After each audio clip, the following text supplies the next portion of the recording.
Hi guys, my name is Leah, aka Leah Vlogs. I'm part of CVAP and nalaman ko ang CVAP sa totoo lang sa sister ko. Nung pumasok ako sa CVAP, wala talaga akong ka-idea kasi wala naman akong experience. Wala naman akong experience or as in, hindi ko alam kung ano yung pinapasok ko. Basta ang nakikita ko lang sa ate ko yung sobrang improvement niya, naboost yung confident niya. So, idol ko kasi siya. So, pumasok ako without even knowing na marami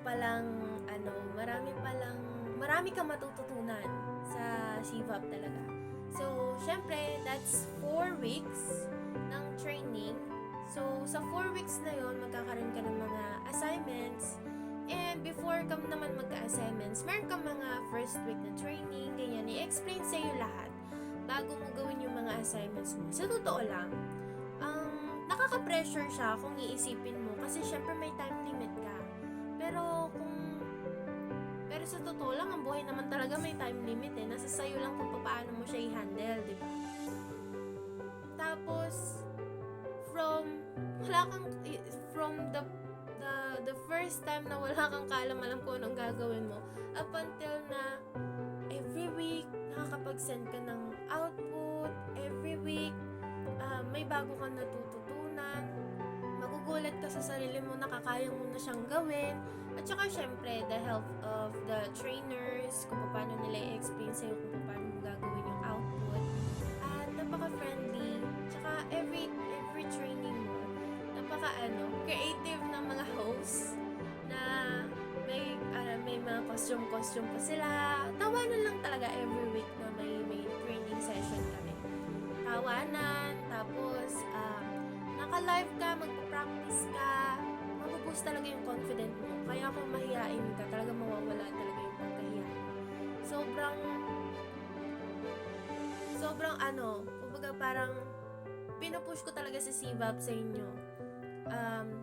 Ang dami mong matututunan, matututo ka ng, alam mo yun, feeling mo, boses lang yan, wala lang yan, pero magugulat ka, pag pumasok ka dito talagang, magugulat, ay, pwede pala yun, ay, boses ko ba yun? Parang, ikaw mismo sa sarili mo magugulat ka kasi, boses mo ba yun? Na kaya mo ba talaga yun? Ikaw ba talaga yun?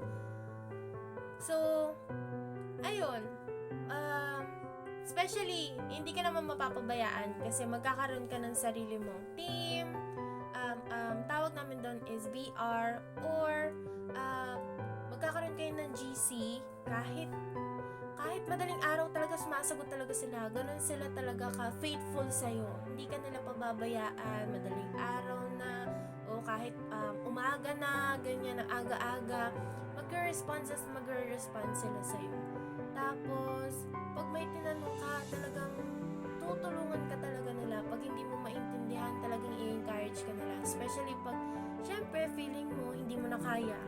Alam mo yun, yung pwede mong i-open sa kanila din kung ano yung nararamdaman mo. Tapos, papagaanin nila yung loob mo. Tapos, ipupush ka pa nila. Kaya, sobrang family talaga si Siva.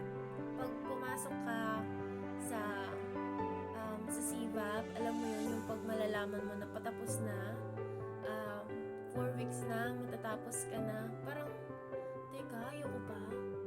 Parang, talaga ba? Parang ang bilis.